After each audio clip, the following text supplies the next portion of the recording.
मुंबईलगतच्या Nalasopara railway स्थानकातून प्रवाशांच्या आरोग्याशी थेट संबंध असलेली एक धक्कादायक घटना समोर आली आहे। पावसामुळे साचलेल्या घाण दुर्गंधीयुक्त पाण्यात एक चहा विक्रेता चहाची भांडी धुत असल्याचा व्हिडिओ सोशल मीडियावर व्हायरल झाला असून या प्रकारामुळे नागरिकांमध्ये संतापाची लाट उसळली आहे। नालासोपारा पूर्व रेल्वे स्थानकाच्या प्लॅटफॉर्म क्रमांक 4 समोरील परिसरात हा संतापजनक प्रकार घडल्याची माहिती समोर आली असून गेल्या 2 दिवसांपासून झालेल्या मुसळधार पावसामुळे परिसरात मोठ्या प्रमाणात घाण आणि दुर्गंधीयुक्त पाणी साचले आहे। या साचलेल्या पाण्याचा वापर करून एक चहा विक्रेता चहाची किटली, ग्लास आणि इतर भांडी स्वच्छ करत असल्याचा व्हिडिओ सोशल मीडियावर व्हायरल झाल्याचा पाहायला मिळत आहे। स्थानकावरील एक जागृत प्रवाशाने हा प्रकार मोबाईलमध्ये कैद करून सोशल मीडियावर पोस्ट केला।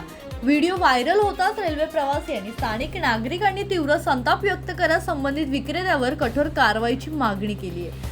सार्वजनिक ठिकाणी खाद्यपदार्थ विकणाऱ्या विक्रेत्यांनी स्वच्छतेचे नियम पाळणे बंधनकारक असताना अशा प्रकारामुळे प्रवाशांच्या आरोग्याशी खेळ होत असल्याची प्रतिक्रिया नागरिकांनी व्यक्त केली आहे। आता या व्हायरल व्हिडिओचे रेल्वे प्रशासन आणि संबंधित यंत्रणा दखल घेऊन दोषींवर कारवाई करते का याकडे सर्वांचंच लक्ष लागलंय। Bureau report, Janshakti.